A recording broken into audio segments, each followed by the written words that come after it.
السلام علیکم۔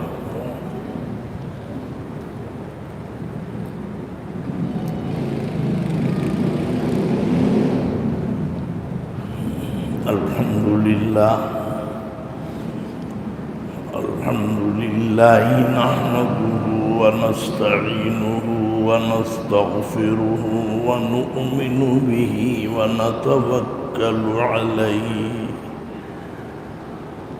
ونعوذ باللہ من شرور انفسنا ومن سیئات اعمالنا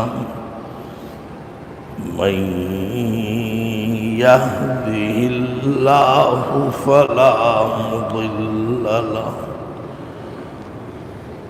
ومن يضلله فلا هادي له ونشهد أن لا إله إلا الله وحده لا شريك له محمدا عبده ورسوله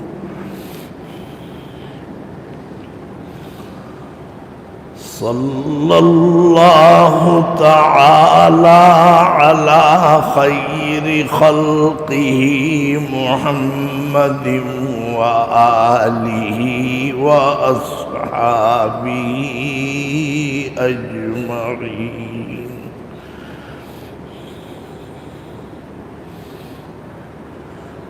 أما بعد فأعوذ بالله من الشيطان الرجيم بسم الله الرحمن الرحيم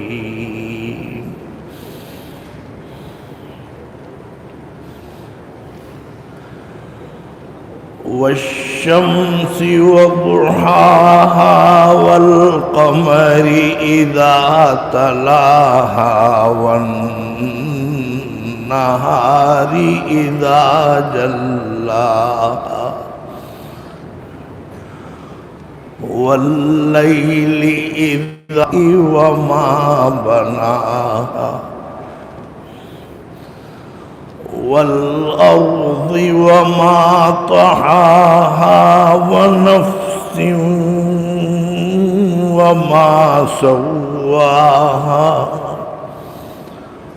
فألهمها فجورها وتقواها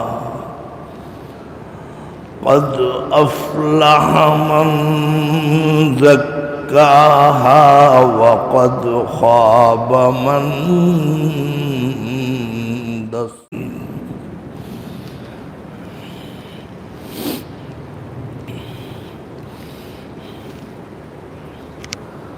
بزرگان محترم اور برادران عزیز، آج جمعۃ المبارک ہے اور اسلامی مہینہ ماہ رجب المرجب، جس کو رجب کا مہینہ سب کو یاد ہے کہ اس کا مہینے کا نام ہے رجب، لیکن اس کا دوسرا لقب ہے مرجب۔ ماہ رجب المرجب کی آج 30 تاریخ ہے۔ مرکزی رؤیت ہلال کمیٹی پاکستان کی اس کے مطابق، اس کے اعلان کے مطابق یہ اعلان ہوا کہ گزشتہ رات شعبان کا چاند نظر نہیں آیا اور آج 30 رجب ہے۔ بہرحال 30 رجب ہے 1443 ہجری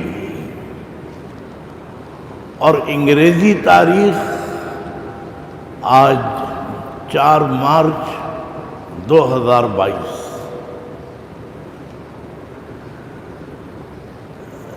30 رجب میرے ذہن میں کوئی ایسا عنوان نہیں ہے رجب کے حوالے سے، کیونکہ پچھلا جمعہ اور اس سے پہلے جو جمعہ گزرا ہے رجب کا، اس میں میں نے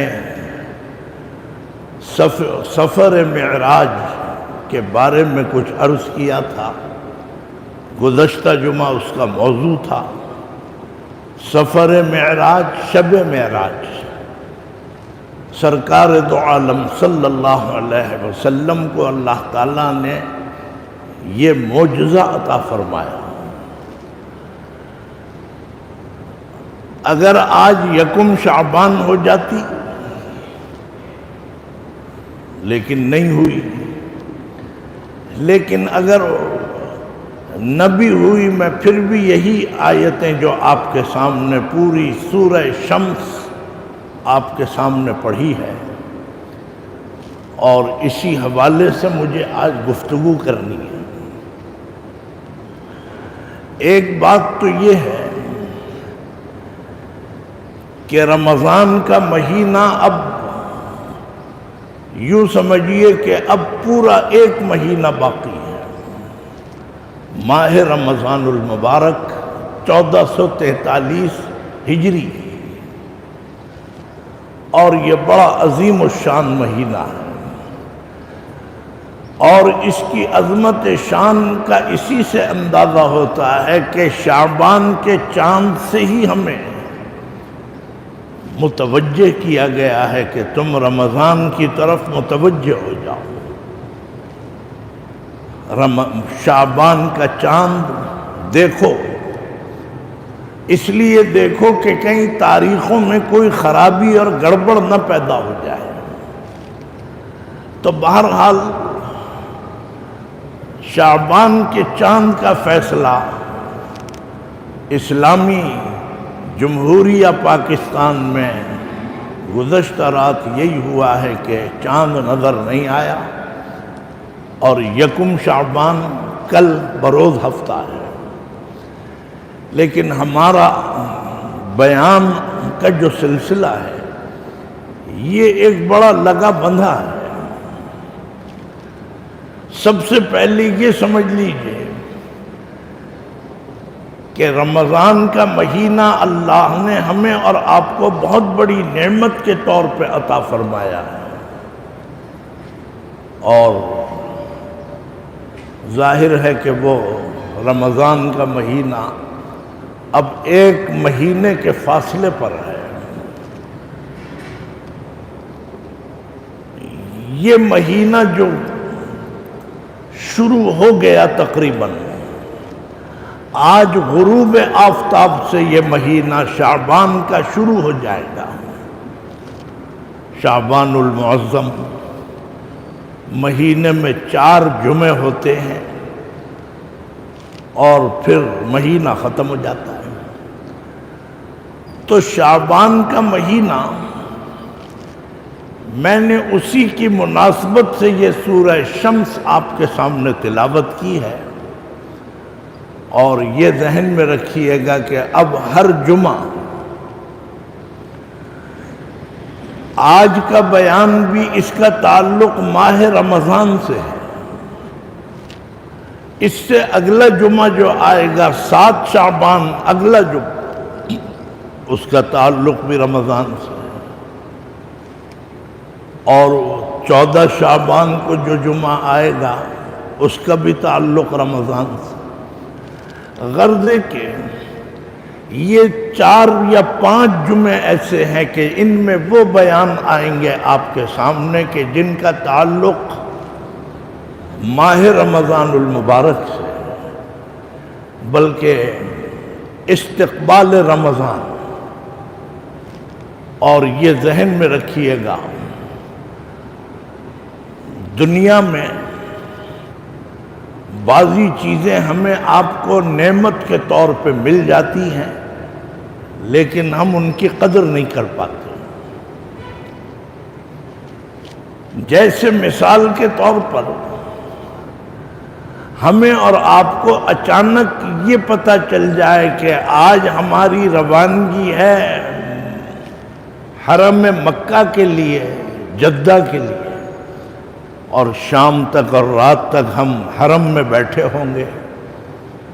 اللہ تعالی ہمیں اور آپ کو سب کو مرنے سے پہلے اپنے دونوں حرمین کی زیارت عطا فرما دے۔ آج شام تک اگر یہ پتہ چل جائے اچانک کہ آپ کو جانا ہے، آپ حرم میں بیٹھے ہوں گے، تو بہرحال بہت بڑی سعادت ہے، بڑی خوشی کی بات ہے۔ لیکن اندازہ یہی ہے کہ آپ میں کوئی تغیر، کوئی تبدیلی نہیں آئے گی، اس لیے کہ اچانک بیٹھے بیٹھے آپ کو یہ نعمت مل گئی، اتنے بڑے گھر کی حاضری مل گئی، زیارت نصیب ہو گئی، آپ نے سوچا بھی نہیں تھا۔ اور جب سوچے سمجھے بغیر، کسی بھی توقع کے بغیر آپ کو نعمت ملتی ہے، مجھے ملتی ہے، تو وہ شاید ہم اس کی قدر نہیں کر پاتے۔ اگرچہ اچانک کسی چیز کا مل جانا، اس کے لیے ایک دعا بھی فرمائی ہے سرکار دو عالم صلی اللہ علیہ وسلم نے، یہ اس کے منافی نہیں ہے۔ آپ نے ایک مسنون دعا فرمائی، حضور اکرم صلی اللہ علیہ وسلم نے ایک دعا فرمائی ہے، اور مختصر سی دعا ہے، مجھے بھی بہت پسند ہے، اور آپ لوگ بھی سنیں تو اسے یاد رکھیں۔ جب لوگ پوچھتے ہیں جی کوئی پڑھنے کو بتا دیں، تو میں اکثر یہ پڑھنے کو بتا دیتا ہوں۔ وہ کیا ہے؟ حضور اکرم صلی اللہ علیہ وسلم نے دعا مانگی، کس سے؟ اللہ سے۔ نبی تو غیر اللہ سے نہیں مانگتے، نبی کیا مومن اور موحد بھی نہیں مانگتا۔ جو مسلمان ہو گیا، جس نے کلمہ توحید پڑھ لیا، وہ تو غیر اللہ سے مانگتا نہیں، غیر اللہ کے آگے ہاتھ پھیلاتا نہیں۔ اور جو لوگ پھیلاتے ہیں مسلمان، ہیں مومن، لیکن غیر اللہ کے ساتھ اپنی مرادیں مانگتے ہیں، اپنی جو بھی منتیں، تو اس کا مطلب یہ ہے کہ یہ ایک غلط جوڑ لگ گیا۔ مومن اور مسلمان کبھی غیر اللہ سے نہیں مانگے گا، اور مانگنا چاہیے بھی نہیں۔ بہت سی چیزیں ہیں قابل احترام ہیں، قبریں، ایک قبر ہو یا پورا قبرستان ہو، قبریں قابل احترام ہیں۔ اولیاء اللہ، بزرگان دین، اللہ کے نیک بندے، حتیٰ کہ سب سے بڑی ہستی کا نام ہے محمد عربی صلی اللہ علیہ وسلم، ان کا بھی روضہ اطہر ہے، قبر مبارک ہے۔ یہ دیکھیے دو بچے جا رہے ہیں، ان کا روضہ اطہر بھی ہے۔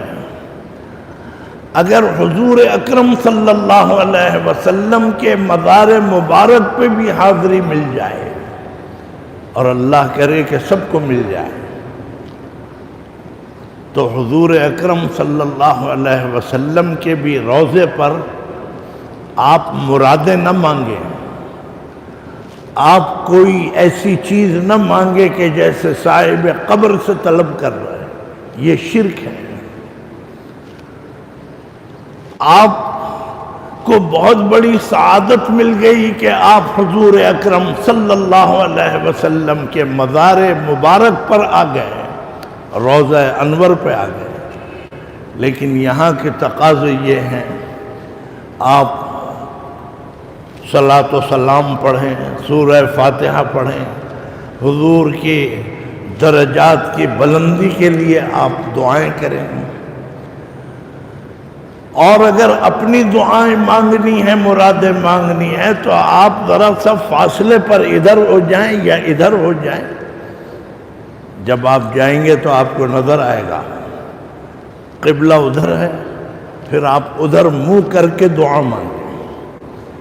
جب آپ کا رخ قبلے کی طرف ہو جائے گا تو سرکار دو عالم صلی اللہ علیہ وسلم کا روضہ اطہر آپ کے پیچھے ہو جائے گا، یا ادھر دائیں ادھر ہو جائے گا یا ادھر ہو جائے گا۔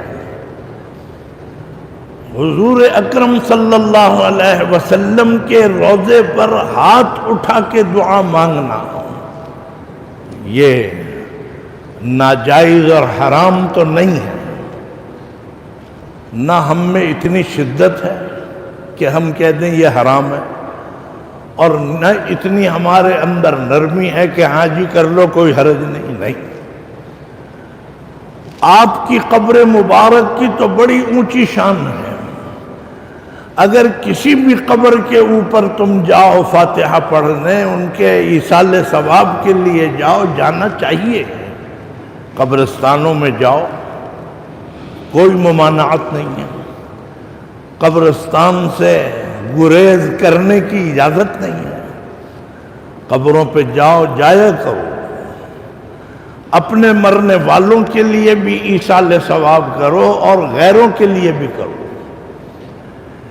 لیکن اگر قبر پہ ہاتھ اٹھا کے آپ نے دعا مانگی، مثلا میرے والدین کی قبر یہاں ہے، ظاہر ہے کہ میرے والد بہت بڑی روحانی شخصیت بھی تھی،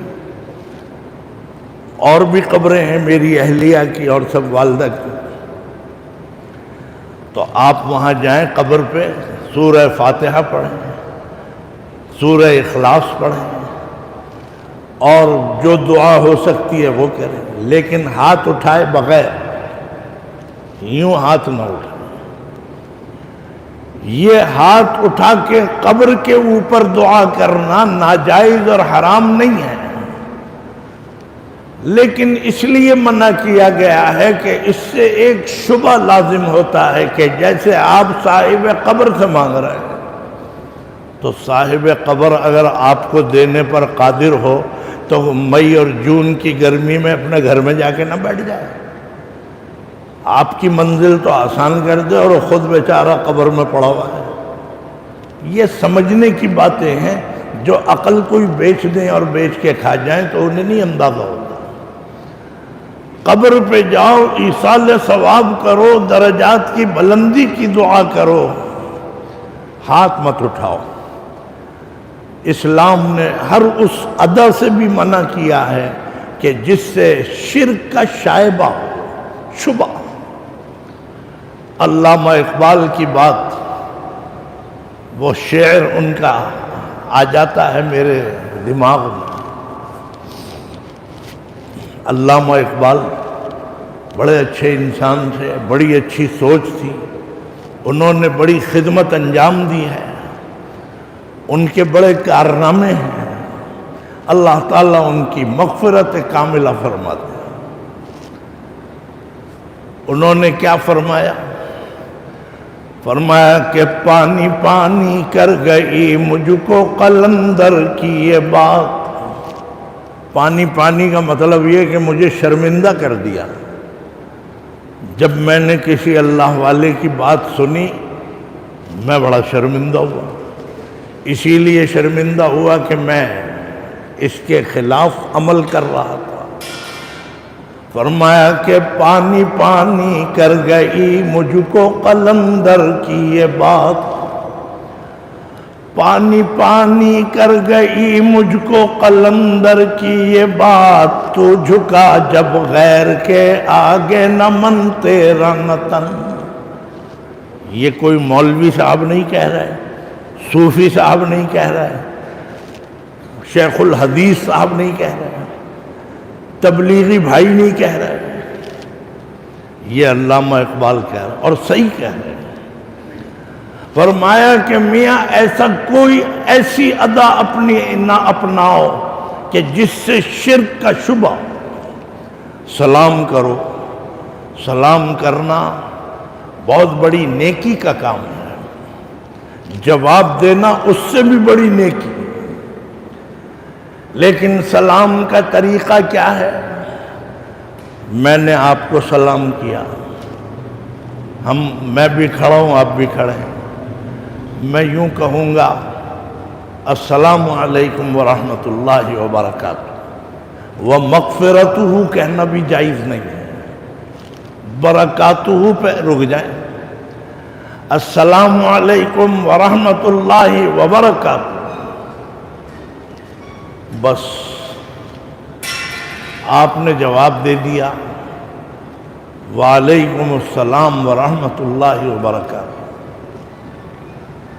اب آپ جو میں بات بتا رہا ہوں وہ سمجھیں، اگر میں سلام کرتے ہوئے اس طرح جھک جاؤں، یہ جھکنا جائز نہیں۔ آپ سمجھتے ہیں کہ میرے بڑے نمبر بڑھ جائیں گے جھکنے سے، یہ جھکنے کا عمل مومن اور مسلمان صرف اور صرف اللہ کے سامنے جھکتا ہے، کسی غیر اللہ کے سامنے جھکنے کی اجازت نہیں ہے۔ اس کو اگر سن لیا سمجھ لیا تو اس پر عمل کرو۔ یوں بالکل جھک جانا اور یہ دو ہاتھ جوڑ لینا، یہ تو اور بھی ہندوؤں کا کام ہے، ہندوانہ شکل ہے۔ بہت سے ہمارے لیڈر یوں کر کے کھڑے ہو جاتے ہیں، لا حول ولا قوت، ہیں لیڈر، پاکستان اسلامی جمہوریہ کے سیاست کے لیڈر ہیں اور یوں کر رہے ہیں، جائز نہیں ہے۔ اگر آپ جمہوریت کے حوالے سے بھی ہمیں درس دینے پر قادر ہیں کہ جی یہ جمہوریت کے خلاف ہے، یہ ڈیموکریسی کے خلاف ہے، تو آپ تو جمہوریت میں ہمارا قبلہ درست کرتے رہیں، اور اگر شریعت میں آپ کا قبلہ غلط ہو تو ہمیں حق نہیں ہے کہ ہم آپ کا قبلہ درست کریں۔ سلام کرو وجاہت کے ساتھ، متانت اور سنجیدگی کے ساتھ، السلام علیکم ورحمۃ اللہ وبرکاتہ۔ انہوں نے کہا وعلیکم السلام، نہ وہ جھکے نہ آپ جھکے۔ اب اگر مصافحہ کرنا ہے، مصافحہ کرنا کوئی لازمی نہیں ہے، لیکن اگر مصافحہ آپ کرنا چاہیں کر لیں۔ اب میں اس کے اگر پورے تقاضے پیش کروں، مجھے تو آتے بھی نہیں، اس میں دیر ہو جائے گی، بات رہ جائے گی۔ مصافحے کے بارے میں اتنا سمجھ لیجئے کہ مصافحہ شریعت کے مطابق اگر ہوتا ہے تو وہ یہ ہے کہ دونوں ہاتھ آگے بڑھائیں۔ میں آپ سے مصافحہ کر رہا ہوں، دونوں ہاتھ، آپ مجھ سے دونوں ہاتھ ملائیں۔ یوں کر کے ملانا بہرحال شریعت میں اس کا تصور نہیں، یہ تکبر کی بھی علامت ہے۔ ایک ہاتھ ملانا، کسی کے پاس کوئی دلیل ہو تو بہرحال میں ان کی کوئی مخالفت نہیں کر رہا ہوں، لیکن سنت کے مطابق مصافحہ کرنا یہ ہے، آپ دونوں ہاتھ آگے بڑھائیں، مجھ سے کر رہے ہیں، میں بھی دونوں ہاتھ آگے بڑھائیں۔ لیکن میرے ایک ہاتھ میں کبھی لاٹھی ہوتی ہے، کبھی کچھ، تو پھر بھی میں اتنا بڑھا دیتا ہوں۔ یہ بتا دیں کہ میں ایک ہاتھ نہیں ملا رہا، لیکن اگر کوئی حالت ایسی ہے کہ ایک ہاتھ ملانا پڑ گیا تو کوئی حرج نہیں ہے، لیکن اس کو شریعت سمجھ کے، اس کو دین سمجھ کے اگر آپ نے اختیار کیا، یوں جا کے ہاتھ ملایا، یہ غلط ہے۔ بس اور اس سے زیادہ میں اس پر بات نہیں کرتا۔ تو میں نے عرض کیا کہ سلام بھی کرو تو وقار کے ساتھ کرو، متانت کے ساتھ، جھک کے مت کرو۔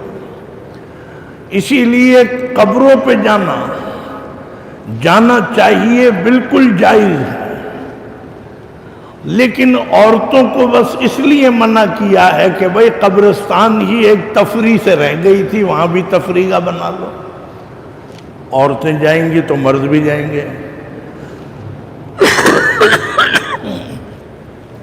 لڑکے بھی جائیں گے، چھوکرے بھی جائیں گے، تو اس لیے عورتیں نہ جائیں تو اچھا ہے، لیکن اگر چلی جائیں تو کوئی اسلام کے شریعت کے خلاف نہیں ہے، یہ کوئی خاندانی مسئلے نہیں ہے۔ بہرحال میں یہ عرض کر رہا تھا کہ سرکار دو عالم صلی اللہ علیہ وسلم نے ایک دعا مانگی. دعائیں تو بہت سی مانگی ہیں. ایک دعا آپ نے ایسی مانگی جو لوگ مجھ سے کبھی پوچھتے ہیں کہ مولوی صاحب کچھ پڑھنے کو بتا دیں. حالانکہ میں ایمانداری سے یہ بات کہہ رہا ہوں، اول تو میں تعویذات دینے والا مولوی ہوں نہیں، کوئی پیچھے پڑ جائے تو میں دے دیتا ہوں، لیکن میں نے روزانہ کا کہیں اعلان نہیں کیا ہے کہ بھائی میں وہاں بیٹھوں گا اتنے سے اتنے. جو لوگ تعویذات دے رہے ہیں وہ بھی شریعت کا حصہ ہے. تعویذات دینا خلاف شریعت نہیں ہے. تعویذ دینا، تعویذ لینا، تعویذ گلے میں ڈالنا، اپنے بازو میں باندھنا، یہ شرک نہیں ہے. جو اسے شرک کہتے ہیں وہ ایکسٹریمسٹ ہیں، متشدد ہیں. اللہ کا کلام اگر میں نے اپنے گلے میں ڈال لیا تو کہاں کا شرک؟ تو پھر ہاتھ میں بھی نہ لو. لوگ تلاوت کرتے ہیں الماری میں سے قرآن شریف لے کے، یہ بھی کہہ دو شرک ہے، ہاتھ میں تو لیا ہے. بے وقوفوں والی بات نہیں. لیکن میں بہرحال تعویذات وغیرہ دینے کا میرا مستقل کوئی سلسلہ نہیں ہے، اور یہ بس ظاہر ہے کہ وقت بھی نہیں ہوتا. تو میں لوگوں سے یہ کہا کرتا ہوں، اپنے بھائیوں سے، اپنی بہنوں سے، کہ بھائی سب سے بڑا عمل اگر پڑھنے کا ہے، ایک تو یہ ہے کہ نماز 5 وقت کی پابندی سے پڑھو. بس نماز تم نے پابندی سے پڑھ لی، اب تمہیں کسی دعا کی کیا ضرورت ہے؟ بس پھر اللہ ہاتھ پھیلاؤ، اللہ سے مانگو. وظیفہ بتا دیں، کیوں بتا دیں؟ سب سے بڑا وظیفہ یہ ہے کہ آپ تلاوت قرآن کریں، کہیں سے بھی کر لیں، اول سے آخر تک کریں تو یہ مسنون ہے. لیکن اگر آپ نے وضو سے ہوں قرآن شریف کھول کے کچھ بھی پڑھ لیا، بس اب دعا کر لیں. اور دوسرا عمل یہ ہے کہ آپ درود شریف پڑھیں، کلمہ طیبہ پڑھیں، درود شریف پڑھیں. آپ بتائیے اور کون سی چیز میں نکال کے لاؤں؟ لوگ چاہتے ہیں کہ جو میرا ایک مسئلہ ہے وہ حل ہو جائے، تو ان چیزوں سے حل نہیں ہوگا.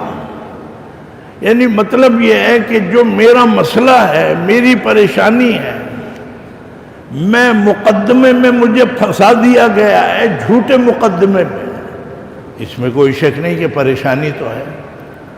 تو اب اس کے لیے ان کو کوئی آیت ڈھونڈ کے دو یا کوئی حدیث ڈھونڈ کے دو یا پڑھنے کے لیے.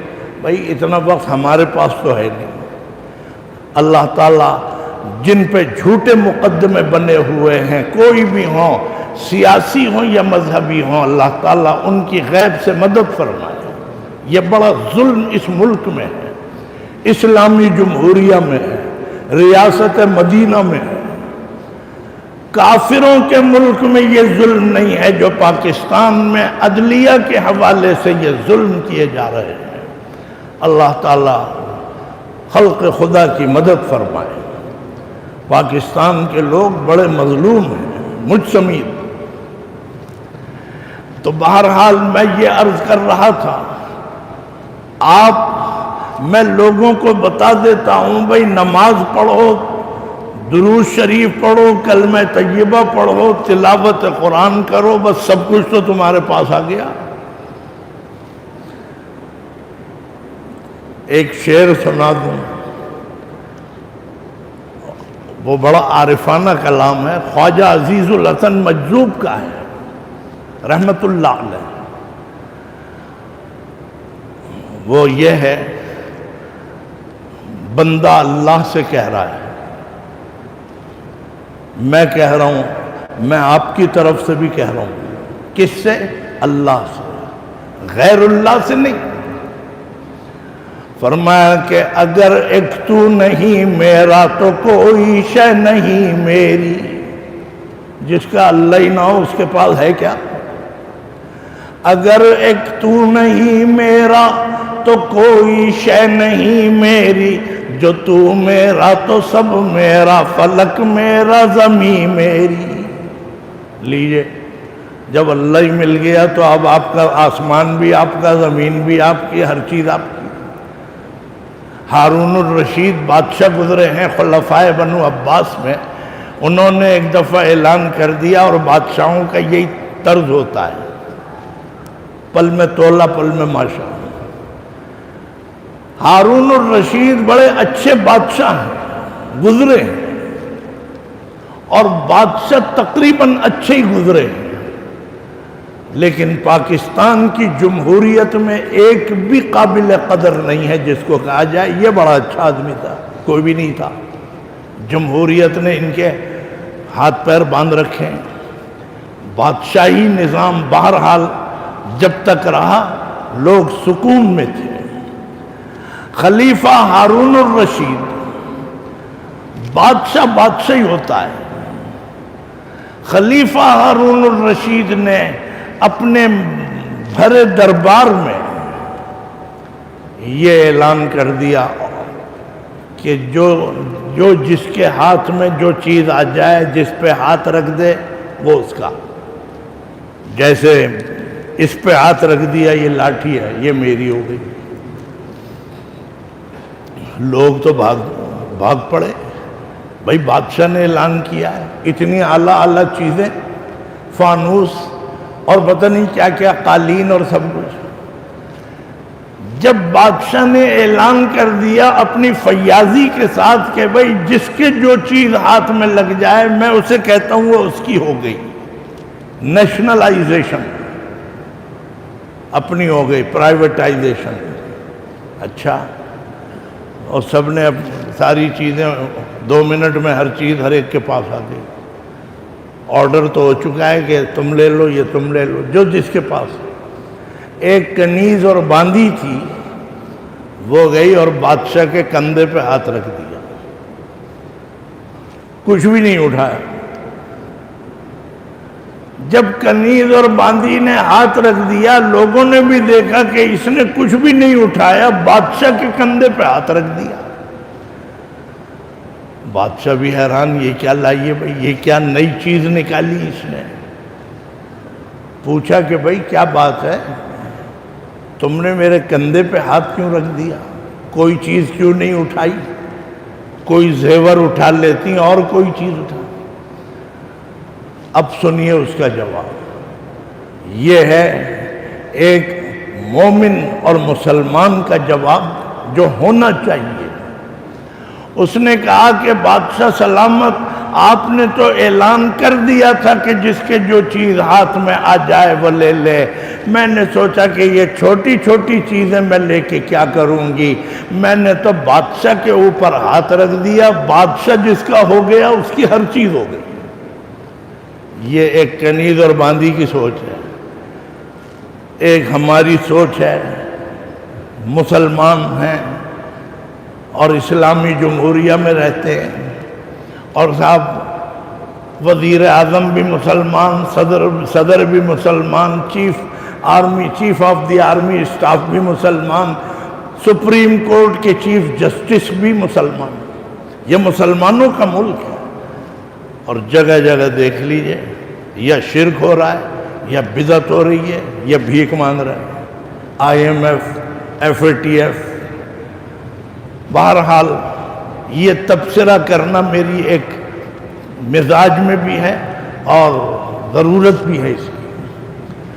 تو آپ نے دیکھا کہ اگر اللہ سے لو لگا لی میں نے تو یہ تو کل جہان میرا ہو گیا، اور اگر آپ نے لگا لی تو آپ کا ہو گیا۔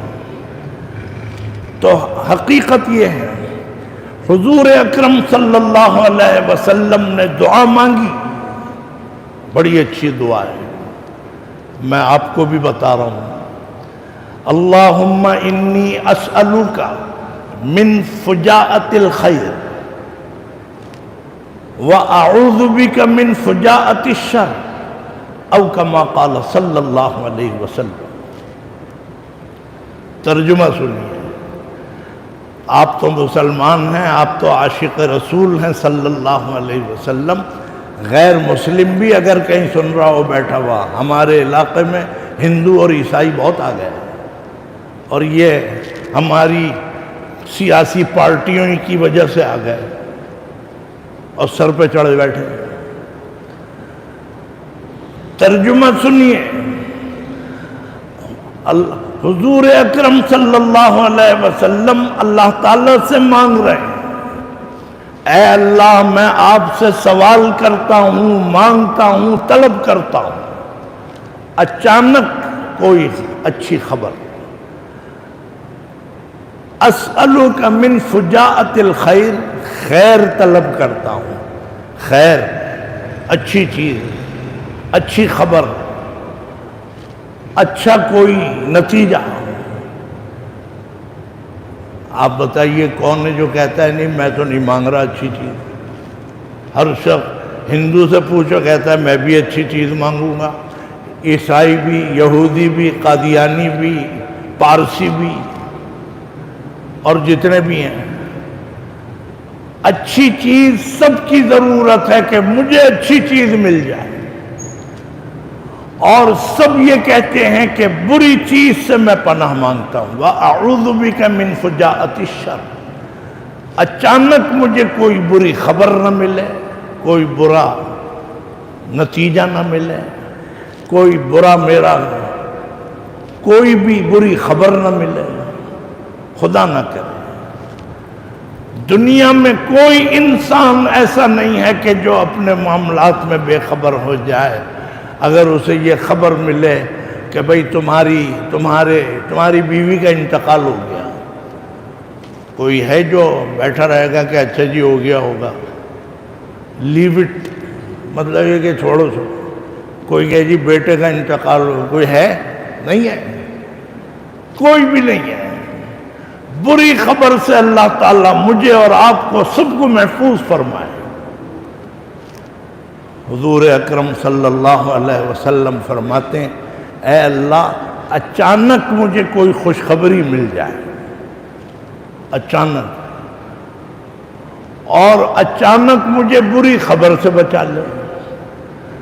تو یہ اچانک اور غیر متوقع طور پہ جو چیز ملتی ہے اس کی خوشی بھی ہوتی ہے، لیکن میں نے جو بات کہی تھی شروع میں وہ یہ ہے کہ اس کی قدر نہیں ہوتی۔ اگر آپ کو کوئی کہہ دے جی ٹکٹ یہ ہے، ویزا یہ ہے، فلائٹ اتنے بجے جدہ جا رہی ہے، وہاں سے آپ مکے جائیں، مکے سے حرم میں بیٹھ جائیں، اگر آپ کو یہ خبر ملے آپ کو خوشی نہیں ہوگی؟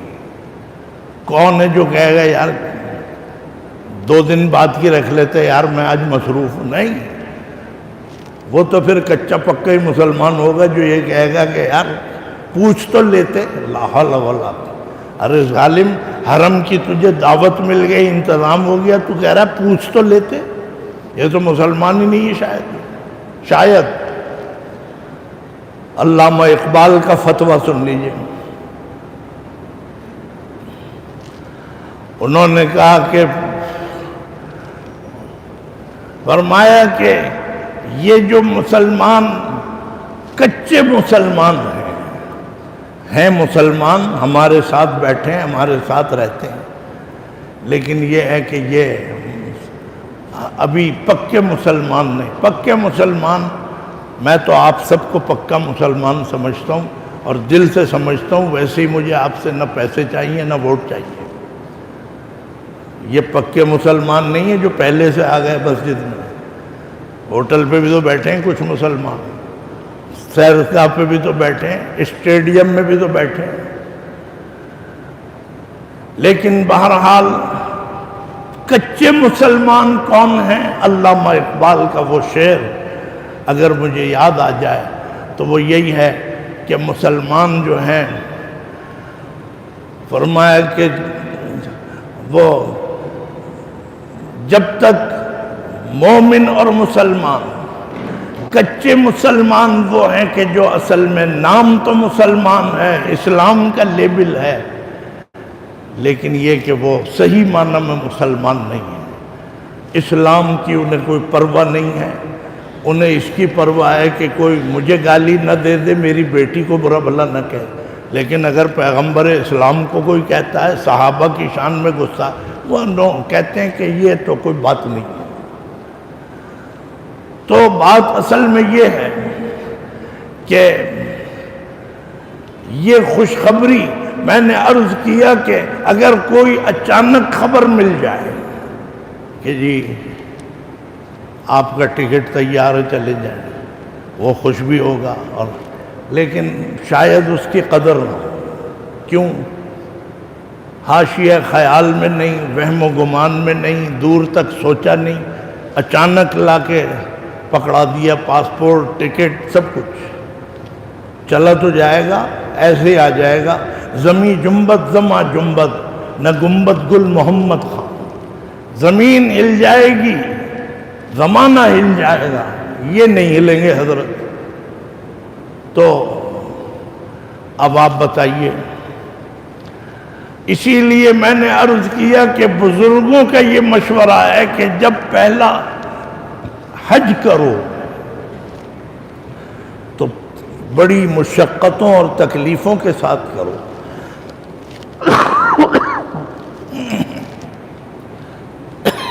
پانی کے جہاز میں جاتے تھے لوگ، اب تو پانی کے جہاز کارگو کے بن گئے ہیں، اب مسافر کے تو جہاز ختم ہو گئے۔ نہ حاجی جاتے ہیں نہ کافر جاتے ہیں، پیسنجر، صرف کارگو کی چیزیں اور کارگو کا عملہ پانی میں پھر رہا ہے جہازوں پہ۔ لیکن ایک زمانے میں پاکستان سے بھی پانی کے جہاز سے لوگ جاتے تھے، سن 68 سن 70 تک، 75 تک بھی شاید جاتے تھے، لیکن پھر وہ ختم۔ تو اس وقت ہمارے بزرگ فرماتے تھے کہ بھائی پہلا حج جب بھی کرو تو پانی کے جہاز سے جانا، ہوائی جہاز سے مت جانا۔ یہ مشورہ ہے، فتویٰ نہیں ہے۔ فرمایا کہ ہوائی جہاز سے جاؤ گے چند گھنٹوں میں پہنچ جاؤ گے اور ایک دم حرم سامنے، بس حرم دیکھ لیا، بیت اللہ دیکھ لیا، خانہ کعبہ دیکھ لیا، بہت بڑی سعادت۔ لیکن فرمایا اگر تم پانی کے جہاز سے سفر کرو گے تو اتنی محنت، اتنی تکلیفیں اور اتنی مشقتیں ہوں گی، خلاف طبیعت باتیں پیش آئیں گی، اور صاحب پانی یوں ڈول رہا ہے، جہاز جو ہے جیسے چلتا ہے پانی کے اندر، 1 ہفتے میں جدہ پہنچے گا، وہاں سے پھر آپ بیت اللہ اور حرم کی طرف جائیں۔ تو بزرگوں کا کہنا یہ ہے کہ جو اتنی تکلیفوں کے بعد حرم میں پہنچے گا تو وہ تو پہنچنے سے پہلے ہی ولی ہو جائے گا۔ جو ولایت اور جو کیفیت بیت اللہ کو دیکھ کر ہونی چاہیے وہ تو راستے ہی میں مل گئی، اور بیت اللہ کو جو دیکھیں گے تو کیا حال ہوگا، اتنی تکلیف، اتنی محنت کے بعد۔ اسی لیے ماں باپ کی محنت، قربانیوں کی کوئی حیثیت نہیں سمجھتے بچے، اولادیں سمجھتے ہیں یہ تو ہمارے نصیب سے ملا تھا، ہمارے باپ کو، یہ ہماری ماں کو، ہمارے ماں باپ نے کیا کیا۔ ماں باپ کی کوئی قیمت نہیں، ماں باپ کا کوئی مقام نہیں، ماں باپ کی کوئی، میں سب کی بات نہیں کر رہا ہوں اولادوں کی، ایسی بھی اولادیں ہیں کہ جو واقعی سر پہ رکھنے کے قابل ہیں، لیکن عام طور پہ بچے اس لیے ناقدری کرتے ہیں کہ انہیں پتہ ہی نہیں کہ ماں باپ نے کیسی کیسی تکلیفیں اٹھا کے آج یہ مقام ہمیں دیا ہے۔ ماں باپ نے محنت کی، کیا کچھ نہیں کیا، آج یہ گاڑیوں میں پھر رہے ہیں۔ تمہارا باپ تو سائیکل پہ پھرتا تھا، آج آپ گاڑی میں بیٹھے ہیں، اور فرعونیت آ گئی۔ کیوں؟ یہ گاڑی آپ کی محنت کی نہیں ہے، یہ باپ کی کمائی کی ہے۔ بات لمبی ہو جائے گی۔ ایک صاحبزادے کو کسی نے دیکھا کہ وہ کشمیری شال، بھائی ذرا آپ انہیں بٹھا دیں، بچوں کو آ گئے ٹہلنے کے لیے مسجد میں، کشمیری شال سے جوتا صاف کر رہا ہے، صاحبزادہ ہوگا کوئی نواب کا بیٹا، جوتا صاف کر رہا ہے۔ کسی نے کیا دیکھا؟ میں آپ سب سے پوچھتا ہوں فردن فردن، یہ اچھی بات ہے؟ جوتا شال سے صاف کرنا چاہیے۔ یہ جو چادر آپ اوڑے ہوئے ہیں سردی کی، اس سے جوتا صاف کرتے ہیں؟ کوئی بھی نہیں کرتا۔ آپ سب کہیں گے جی گدھا ہی ہوگا جو ایسے کرتا ہے۔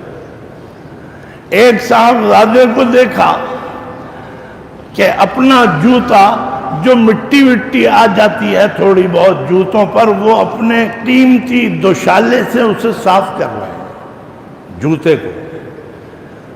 گھر میں دیکھا کسی نے کہ بھائی یہ کیا کر رہا ہو؟ میں صاحبزادے یہ کیا کر رہے ہیں آپ؟ بھائی کوئی میلا کپڑا لے لو، خادم سے کہہ دو وہ صاف کر دے گا۔ وہ ان کا جواب سنیے صاحبزادے صاحب، فرمایا بھائی آپ جو بات آپ جانتے نہیں ہیں آپ بیچ میں ٹانگ نہ اڑایا کریں۔ اچھا جی کیا بات ہے؟ کہنے لگا کہ آپ کو یہ پتہ نہیں ہے کہ یہ دوشالہ میرے باپ سے ترکے میں ملا ہے اور جوتا میری اپنی کمائی کا ہے۔ یہ ہے آج مسلمان کی یہ حالت ہے۔ اللہ تعالیٰ مجھے بھی ہدایت عطا فرمائے۔ کہتا ہے کہ یہ جوتا میں نے کمایا تھا اپنی محنت سے، اور یہ دوشالہ قیمتی دوشالہ جو ہے یہ میرے باپ مر گئے تو ترکے میں مجھے ملا ہے۔ جو ترکے میں ملا ہے اس کی یہ قدر، اور جو خود کمایا ہے جوتا اس کا مقام دیکھیے۔ یہ ہے وہ چیز۔ اسی لیے دین اسلام کی خاطر صحابہ کرام رضوان اللہ علیہ مجمعین نے، ایک ایک صحابی نے، امیر معاویہ رضی اللہ تعالی عنہ نے، سب نے جو تکلیفیں اٹھائیں، جو محنتیں کی، جو قربانیاں دیں اسلام کے لیے، اسلام کی سربلندی کے لیے، تو ان کے دل سے پوچھو اسلام کی کیا حیثیت تھی، کیا مقام تھا۔ حضرت بلال حبشی رضی اللہ تعالی عنہ، ان کا آقا ظالم بھی ہے کافر بھی ہے، ظالم کافر، اور ان پہ ظلم ڈھاتا ہے۔ ایسے نہیں کہ آپ نے جیسے چانٹا مار دیا ہے کچھ کر دیا، جیسے خبریں آتی ہیں کہ کسی بچی کو مارا، کسی ماسی کو مارا، کسی نوکر کو اتنا کہیں کتے چڑھا دیے اس کو، یہ بھی تکلیف دہ بات ہے۔ اسی لیے پارلیمنٹ میں قانون بنا ہوا ہے اور بن چکا ہے، یہ جو نوکر گھر میں کام کرتے ہیں ان کو پروٹیکشن دیا گیا ہے۔ اگر ایک بھی نوکر کھڑا ہو جائے اور ثابت کر دے کہ مجھے سیٹھ نے مارا ہے، یا اس کی بیوی نے میرے ساتھ کیا، یا اس کے بچے نے، کیس بن جاتا ہے۔ لیکن یہ بھی لائق مذمت ہے جو اپنے غلاموں کو اور اپنے گویا ماتحتوں کو بے عزت کرتے ہیں، ذلیل کرتے ہیں اور انہیں مارتے ہیں، ان کا جینا حرام کرتے ہیں، ان کے ساتھ جانوروں جیسا سلوک کرتے ہیں۔ یاد رکھیے یہ اتنے بڑے مجرم ہیں، آخرت میں پہنچیں گے تو آپ ان کا تماشا دیکھیے گا۔ کیوں؟ سرکار دو عالم صلی اللہ علیہ وسلم دنیا سے پردہ فرما رہے ہیں۔ کیا مطلب؟ بس آپ لیٹے ہیں، جان کنی کا عالم ہے، یعنی روح نکلنے والی ہے، روح نکلنے والی ہے، آپ ابھی بیٹھے ہیں گھر میں، کتنا سا وقت رہ گیا دنیا چھوڑنے میں؟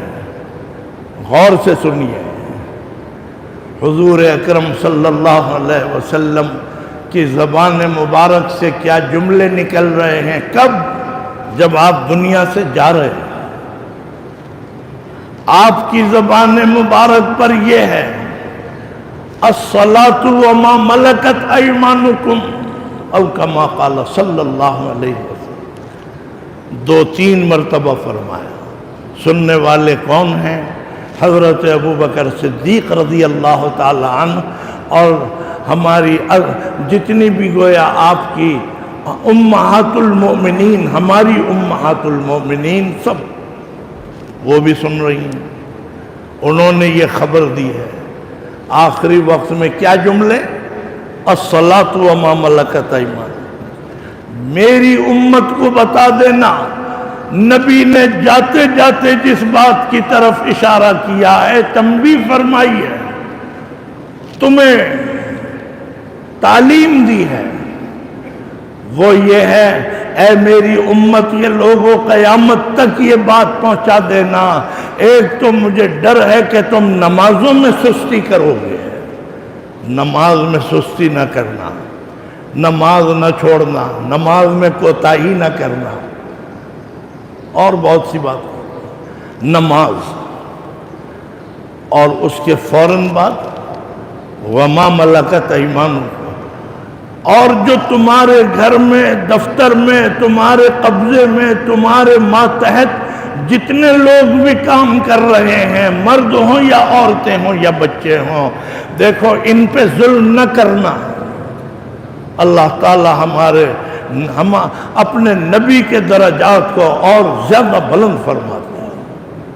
یہ تعلیم دے رہے ہیں. ورنہ تو یہ وقت تو وہ ہے کہ دیکھنا بھئی فلانی فائل وہاں رکھی ہے، وہ فلانے پلاٹ کی فائل یہاں رکھی ہے، یہ ہوگا وہ ہوگا، بس چلے گئے. اور یہ اللہ کے نبی فرما رہے. تو نوکروں اور ملازموں کے ساتھ ظلم نہ کرو. یہ مت سمجھنا کہ دنیا میں سزا نہیں ملی کیونکہ وزیر اعلیٰ تمہارا ہے اور گورنر تمہارا ہے اور فلانا ہے. آخرت میں جب جاؤ گے اللہ میاں ان سب کو جمع کریں گے کہ آؤ دیکھو غلاموں اور ملازموں کے ساتھ جنہوں نے ظلم کیا تھا ان کا حشر دیکھو. تو اس کا مطلب یہ ہے کہ حضور اکرم صلی اللہ علیہ وسلم، وہ میں نے عرض کیا کہ اچانک آپ کو یہ پتہ چل جائے کہ جی حرم میں پہنچنا ہے، تکلیفیں اٹھا کے جب آپ پہنچیں گے تو پھر آپ کے دل میں قدر ہوگی. میں عرض کر رہا تھا، وہ دوشالہ صاحب کر رہے ہیں باپ کے ترکے سے. حضرت بلال حبشی کی بات میں عرض کر رہا تھا کہ ان کا آقا ظلم کر رہا ہے، اور کیسا ظلم تصور بھی نہیں کر سکتے آپ. حضرت بلال حبشی رضی اللہ تعالی عنہ غلام ہیں کافر کے، تو وہ ان کو مارتا ہے اور پھر کیا کرتا ہے کہ چلچلاتی دھوپ میں ان کو تپتی ہوئی ریت کے اوپر کمر کے بل لٹا دیتا ہے. دھوپ کی ریت کی تاثیر یہ ہے کہ اگر رات کو دیکھو تو ریت ٹھنڈی اور دوپہر کو دیکھو تو ریت گرم، آپ چل بھی نہیں سکتے، گرم ہوتا ہے. اور عرب کی ریت تپتی ہوئی ریت کے اوپر لٹا دیتا ہے، ان کے جسم ننگا یعنی کمر وہ لٹا دیا. اچھا اوپر ایک بھاری پتھر رکھ دیا. یہ ہے کوئی ظلم کہیں ہو رہا ہے؟ کہیں بھی نہیں ہو رہا. یہ بلال حبشی کی حالت ہے. اس لیے نہیں ہے کہ تو نے میری پیالی توڑ دی، میرا جگ توڑ دیا، میری فلانی چیز خراب کر دی. ہوتا ہے یہ ماسیاں برتن توڑ دیتی ہیں گھر کے. کام تو تم صحیح کرتے ہو لیکن ہمیں تمہاری یہ ادا پسند نہیں ہے۔ اے بلال حبشی، تم جو اللہ کا نام لیتے ہو، اللہ احد اللہ احد، یہ کہنا چھوڑ دو، تمہیں میں کچھ بھی نہیں کہوں۔ آپ اندازہ لگائیے، جرم بھی تو دیکھو کتنا بڑا جرم ہے۔ میرے دوستوں اور بزرگوں، بڑوں نے جو قربانیاں دی ہیں، میرے اور آپ کے سب کے بڑوں، وہ چاہے دین میں، مذہب میں، اسلام میں، دنیا میں، تجارت میں، سرکاری ملازمتوں میں، آپ ان کی قدر کریں، فرعون نہ بنیں، اوقات نہ بھولیں، لوگوں کو حقیر نہ سمجھیں۔ صحابہ نے جو قربانیاں دی اسلام کو گلے لگا کر، ان کے پوچھو اسلام کے کیا مقام ہے، اور ہم سے پوچھو جوتا کمائی کے لیے بیٹھے ہم۔ بلال حبشی کا کسی نے جواب منظوم کیا ہے۔ جب بلال حبشی سے آقا یہ کہہ رہا ہے کہ تم اللہ اللہ اللہ احد کہنا چھوڑ دو، تم میں کوئی خرابی نہیں ہے، بس یہی ہے، تو بلال حبشی کا جواب سنیے۔ فرمایا کہ کفر چاہے بہائے میرا لہو، کفر چاہے بہائے میرا لہو، میں نہ چھوڑوں گا لا شریک لہو۔ یہ ہے جان کی قربانی کے لیے تیار۔ تو میرا جسمانی اور بدنی تکلیف پہنچا رہا ہے، خدا کی قسم اگر اس میں موت بھی آ جائے میں موت قبول کر لوں گا، اللہ احد کہنا نہیں چھوڑوں گا۔ میرے دوستوں اور بزرگوں، آپ بتائیے اسلام کا درد ہمارے اندر ہے یا ان میں تھا؟ سارے عاشقان رسول پاکستان میں جمع ہو گئے، عاشقان رسول یہ تھے۔ تو میرا مطلب یہ ہے، اس دین کے لیے اگر آپ کے دل میں کوئی درد ہے، کوئی مقام ہے، تو وہ جب ہی ہو سکتا ہے جب آپ اس کو گلے لگائیں، اس کو پسند کریں، اس کے لیے قربانیاں دیں۔ بات لمبی ہو گئی، میں اصل میں تو یہ عرض کر رہا تھا کہ رمضان کا مہینہ ایک مہینے کے فاصلے پر اچانک آ گیا، آپ اپنے بازار میں لگے رہے، خرید و فروخت میں لگے رہے، ادھر ادھر لگے رہے، پتہ ہی نہیں، ایک ہفتہ گزر گیا، 3 ہفتے رہ گئے، ایک ہفتہ اور گزر گیا، 2 ہفتے رہ گئے، کوئی فکر ہی نہیں ہے، آپ کو کوئی خوشی نہیں ہو رہی کہ اچھا رمضان کا مہینہ آ رہا ہے۔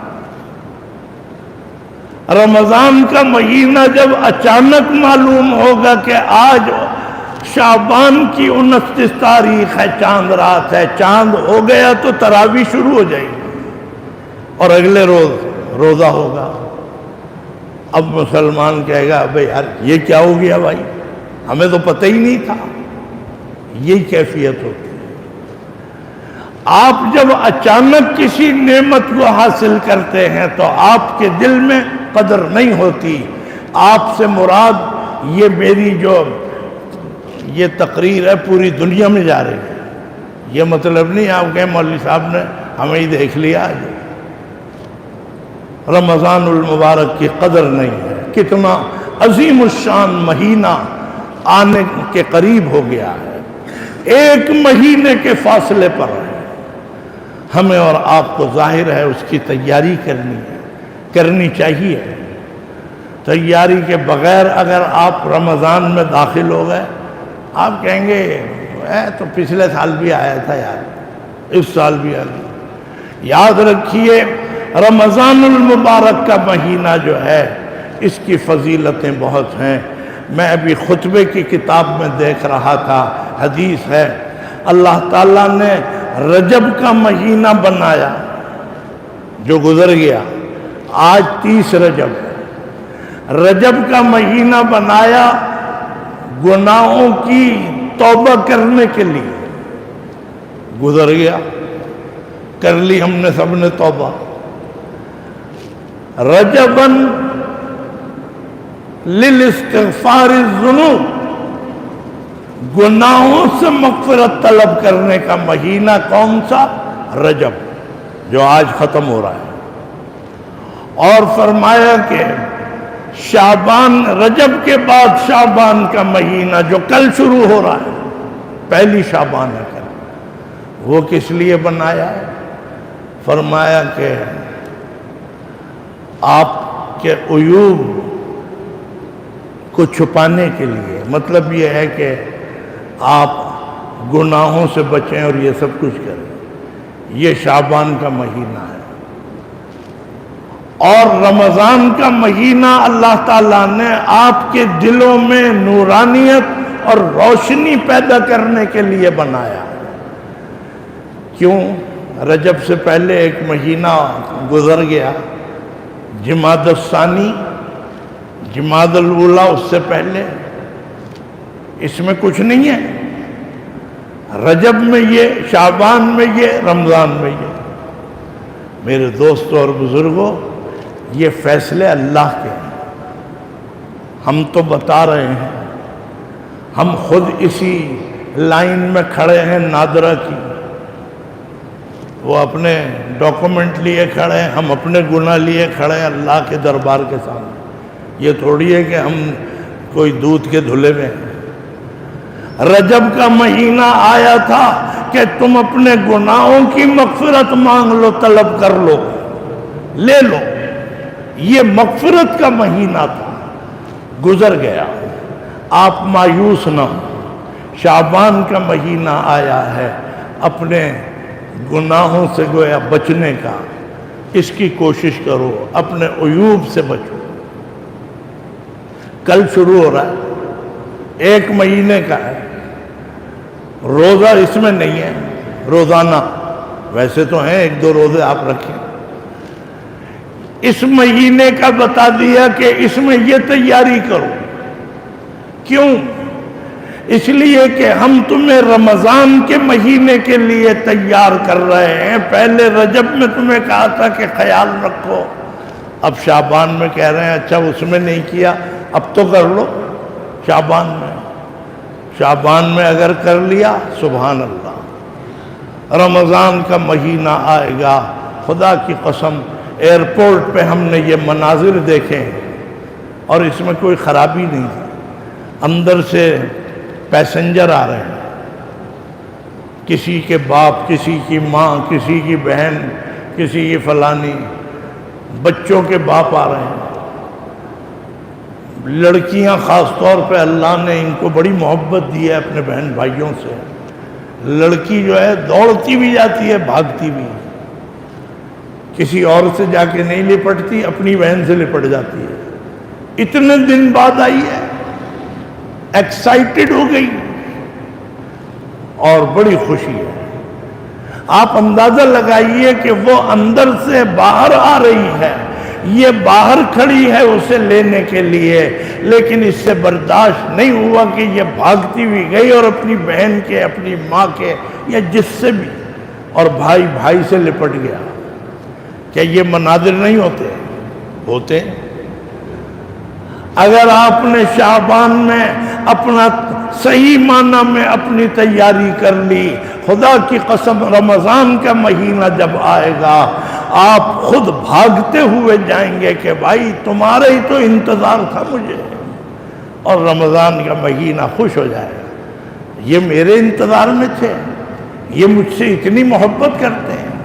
میرے دوستوں اور بزرگوں، بس یہی اصل میں وہ مضامین ہیں جو میں یہ شعبان کے جمعوں میں بھی پیش کروں گا۔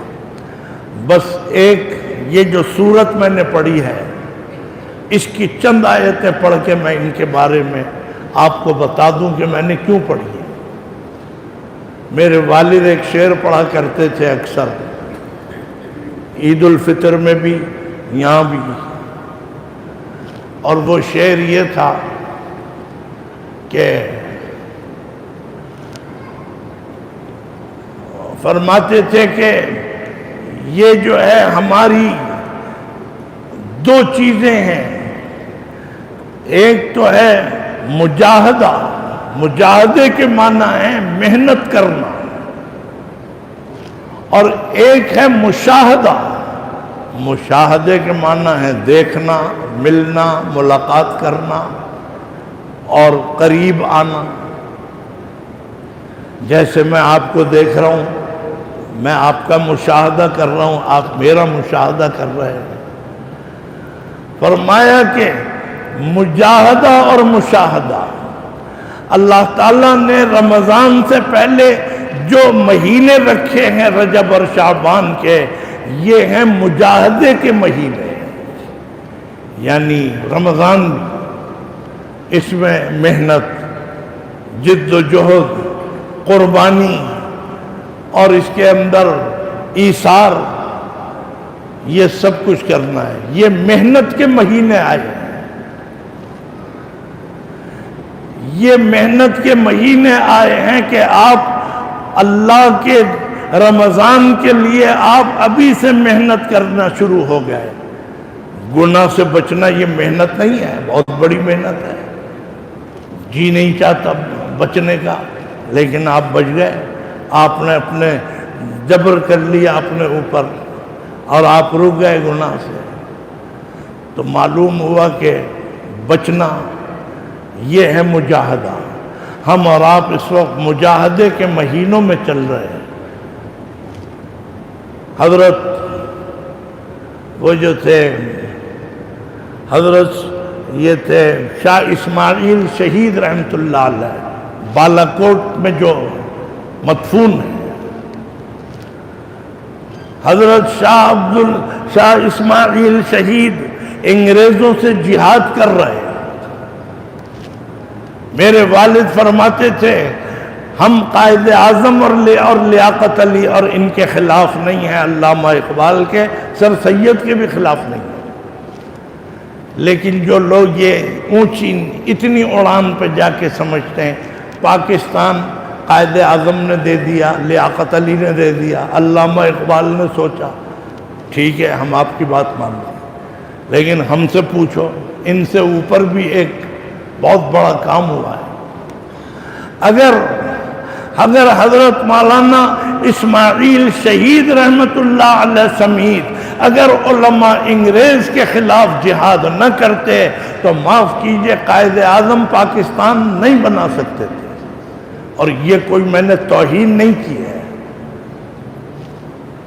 آپ تو ایک پروجیکٹ بنانے آتے ہیں تو ڈمپر اٹھا لاتے ہیں کہ میاں یہ جگہ صاف کرو، میں کے ڈی اے سے میری بات ہو رہی ہے، یہاں میں مکان بناؤں، تو مکان بنانے کے لیے تو آپ کو بلڈوزر بھی چاہیے، یہ بھی چاہیے، کرینے بھی چاہیے، اور پاکستان بنانے کے لیے آپ کو کوئی سطح ہموار نہیں کرنی۔ اگر انگریز اس ملک سے، ہندوستان سے نہ نکلتا تو معاف کیجئے پاکستان بننے کا سوال ہی پیدا نہیں ہوتا۔ یہ میرے والد فرماتے تھے، میں تو خود یہیں کی پیدائش ہوں، ہم قائد اعظم کو بھی مانتے ہیں، لیکن حضرت مولانا اسماعیل شہید رحمت اللہ علیہ جامع مسجد دہلی، جیسے لاہور کی جامع مسجد، یہ دونوں بہنیں ہیں آپس میں، وہ بھی مغلیہ نے بنائی، یہ بھی مغلوں نے بنائی۔ جامع مسجد دہلی اس وقت کی بات کر رہا ہوں، مجھے اب نہیں پتا کہ اب فرش کیسے بن گئے۔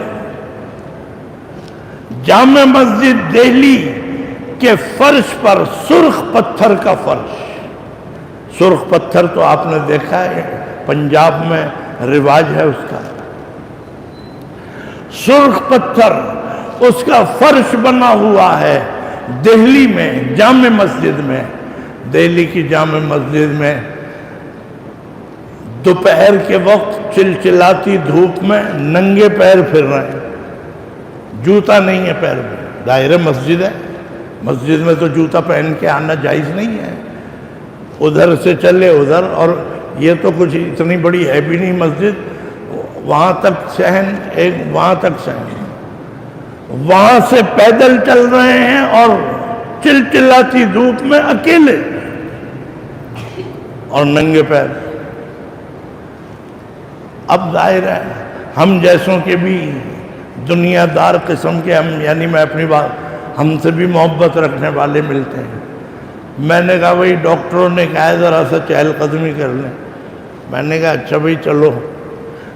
وہ میں نکلا اور تاج کمپلیکس سے پیچھے سے یہ جو سامنے روڈ ہے، 2-3 نوجوان آ گئے لڑکے۔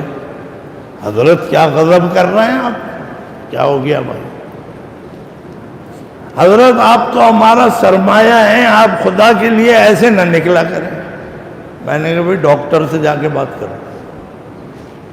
باہر نکلو تو عاشقوں نے کہہ رکھا ہے کہ بڑا برا وقت ہے، بڑے برے حالات۔ نہ نکلو تو ڈاکٹر کہہ رہے ہیں مولوی صاحب یہ پیٹ کم نہیں ہوگا جب تک واکنگ نہ کریں۔ عجیب مخمصے میں۔ میرا مطلب یہ ہے اگر ہم ایک دفعہ نکلے اور 3 لڑکے نوجوان محبت کرنے والے ہیں، وہ نمازی بھی نہیں ہے کوئی 5 وقتہ، لیکن محبت تو ہے۔ انہوں نے کہا کہ آپ ایسا نہ کریں، آپ مسجد میں ٹہل لیں، یوں کریں۔ تو آپ کیا سمجھتے ہیں مولانا اسماعیل شہید کے چاہنے والے نہیں تھے؟ ان کے مریدوں نے کہا کہ حضرت یہ سمجھ میں نہیں آ رہا آپ دھوپ میں کیوں ٹہل رہے ہیں، چلچلاتی دھوپ، فرش سرخ پتھر کا۔ فرمایا کہ بھائی انگریزوں سے جہاد ہونے والا ہے، مجھے یہ خیال ہوتا ہے کہ اگر میں نے اپنے تلووں اور اپنے پیروں کو اس کے قابل نہ بنایا کہ میں میدان جہاد میں اتروں، ایسا نہ ہو کہ میں جہاد میں کہیں مار کھا جاؤں۔ میں نے کہا وقت سے پہلے اپنے پیروں کو ایسا عادی بنا دو کہ اگر پتھریلی زمین آئے، اگر تپتی ہوئی گویا ریت آئے، میں اس میں چل سکوں۔ میں اصل میں کوئی عبادت نہیں کر رہا ہوں، اپنے آپ کو تیار کر رہا ہوں۔ اس لیے پاکستان بنا ہے۔ یہ چلیں 14 اگست کو بھانڑے ڈالنے کے لیے ہیجڑے نچواتے ہیں 14 اگست کو، شرم آنی چاہیے۔ یہ پاکستان کا شکر نہیں ہے۔ پاکستان کا تو شکر تم پہلے ہی 2-4 سالوں میں اگر کر لیتے تو یہ نوبت ہی نہ آتی IMF کی اور FATF کی، اور یہ جتنی بھی لعنتیں ہمارے ملک میں پیدا ہو گئی۔ پاکستان کا شکر ادا کرو تو اللہ کے حضور گر جاؤ، سجدے میں جاؤ، کتنی بڑی نعمت ہے۔ بہرحال بات لمبی ہو گئی۔ میں عرض کر رہا تھا کہ رمضان کا مہینہ آ رہا ہے، ہم اور آپ اپنے آپ کو تیار کریں۔ جب ہم پہنچیں گے تیاری کے ساتھ پھر آپ سب کچھ کر سکتے ہیں۔ بس یہ سن لیں، فرمایا کہ والشمس وضحاها والقمر اذا تلاها والنهار اذا جلاها واللیل اذا یغشاها والسماء وما بناها والارض وما طحاها ونفس وما سواها۔ سبحان اللہ نہیں کہیں گے؟ بھائی اللہ کا کلام ہے، میرے والد کی شاعری نہیں ہے یہ۔ میں تو سبحان اللہ کہلواؤں گا پھر چلوں گا آگے۔ فرمایا کہ والشمس والضحا والقمر اذا تلاها والنهار اذا جلاها واللیل اذا یغشاها والسماء وما بناها والارض وما طحاها ونفس وما سواها۔ کلام اللہ کا ہے۔ سورج، چاند، ستارے، زمین، آسمان، یہ سب اللہ کے ہیں یا نہیں اللہ کے بنائے ہوئے؟ کبھی دیکھا ہے وہ آسمان پہ بھی گیا ہو پلاٹ کاٹنے؟ یہاں تو میرے اور آپ کے پلاٹ پہ قبضہ کرنے زمین۔ بہرحال زمین بھی اللہ نے بنائی، ستارے، چاند، سب کچھ۔ اللہ تعالیٰ فرماتے ہیں بھائی میں تمہیں یہ بتا رہا ہوں، سورج، چاند، ستارے تو روزانہ دیکھتے ہو، کتنی نسلیں چلی گئیں تمہاری دنیا سے دیکھ دیکھ کے، تم بھی دیکھ رہے ہو۔ میں چلا گیا وہاں پہ پنجاب کے کسی علاقے میں، پتہ نہیں کیا جگہ تھی اب بھول گیا میں۔ رات کو بجلی وہاں تھی نہیں، صحن میں لٹا دیا انہوں نے۔ بہرحال مچھروں نے الحمدللہ سونے نہیں دیا مجھے، ہمیں تو عادت نہیں ہے مچھروں کی، لیکن جو نعمت مجھے نظر آئی، میں نے رات میں دیکھا گاؤں میں دیہات میں مدرسے کی چارپائی پہ میں لیٹا ہوں، نیند کا تو سوال ہی نہیں، لیکن خدا کی قسم لگ نہیں رہا تھا کہ میں پاکستان میں ہوں۔ اتنا صاف ستھرا آسمان، ستارے ایسے چمک رہے ہیں جیسے صرافہ بازار کی جیولری میں آ گئے، ایسے چمک رہے۔ کراچی میں ڈھونڈنے سے بھی نہیں ملے گا، سب فیکٹریوں کی نظر ہو گئے، ستارے بھی چھپ گئے، چاند بھی چھپ گیا۔ یہ ہے کراچی کی ترقی۔ وہاں دیکھا تو بڑے اعلی شان ستارے نظر آ، پتہ چلا کہ 50 سال کے بعد میں نے ستارے دیکھے، اس لیے کہ جب میں لیٹا ہوں تو کبھی ایسے ہمارے کراچی میں بھی تھا، ہم اپنے گھر میں لیٹتے تھے تو ستارے نظر آتے۔ یہ سب اللہ کی مخلوق ہے۔ اللہ تعالیٰ فرماتے ہیں اے انسانوں، جمعے کی تقریر سننے والوں، یہ جو مولوی صاحب سب کچھ سمجھا رہے ہیں، آؤ میں تمہیں اس میں سمجھا دوں۔ دیکھو، سورج، چاند، ستارے، زمین، آسمان اور صاحب یہ دن، یہ سب سلسلے چل رہے ہیں بغیر کسی کمیٹی کے۔ کوئی کمیٹی نہیں ہے کہ اس لیے چل رہے ہیں، اللہ کے حکم سے۔ اللہ نے حکم دیا، انہوں نے کہا جی مانتے ہیں جی۔ میں نے اتنی یس باس یس باس، جب میں سینٹ میں تھا، او ہو یس باس پتہ چلا، یہ تو کہہ ہی نہیں سکتا نو باس۔ ستاروں نے، پوری مخلوق نے کہہ دیا کہ اے اللہ ہم تیار ہیں آپ کا کہنا ماننے کو۔ چاند، سورج آج تک اللہ کے حکم سے آ رہے ہیں، اپنے وقت پہ آ رہے ہیں، دیر نہیں ہے، کوئی جلدی نہیں، دیر نہیں۔ میں نے کبھی نماز جلدی، کہتے ہیں آج جلدی ختم ہو گئی، میں نے ابھی ہو گئی ہوگی، میں یہاں پہ تولتا تو انہی وقت کو۔ تو خیر، اللہ تعالیٰ فرماتے ہیں تقریر سننے والوں سب کو بتا دینا، یہ سارا کا سارا نظام ہے کائنات کس لیے رکا ہوا ہے۔ عمارتیں تو دیکھو خوف آتا ہے کہ گر نہ جائیں، کس لیے رکی ہوئی ہیں۔ اللہ فرماتے ہیں میرا سورج، میرا چاند، میری زمین سب میرے حکم کے مطابق چل رہے ہیں، تو اے انسان تمہیں دنیا کی لذتیں مل رہی ہیں۔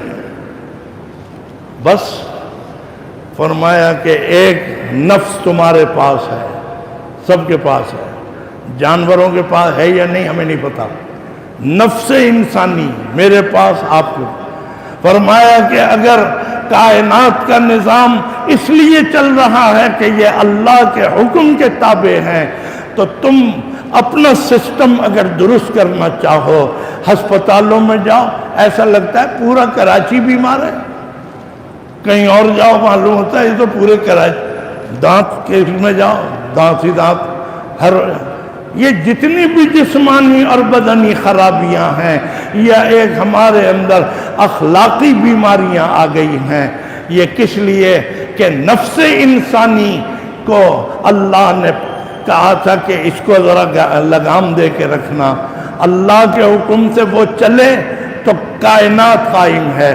اگر تم نے انسانی نفس کو قابو میں کر لیا تو تم دیکھنا نہ تمہیں چھینک آئے گی، نہ کورونا آئے گا، نہ مصیبت آئے گی، نہ دشمنیاں ہوں گی، نہ خودکشی ہوگی، نہ اور کوئی آپس میں جھگڑے ہوں گے۔ اپنے نفس کی اصلاح کر لو، بس اگر نفس کی اصلاح کرنی ہے آج سے تیاری شروع کرو۔ رمضان کا مہینہ نفس کی اصلاح کے تزکیے کے لیے آ رہا ہے، بس یہی اس کا حاصل تھا۔ اللہ تعالی ہمیں اور آپ کو عمل کی توفیق عطا فرمائے۔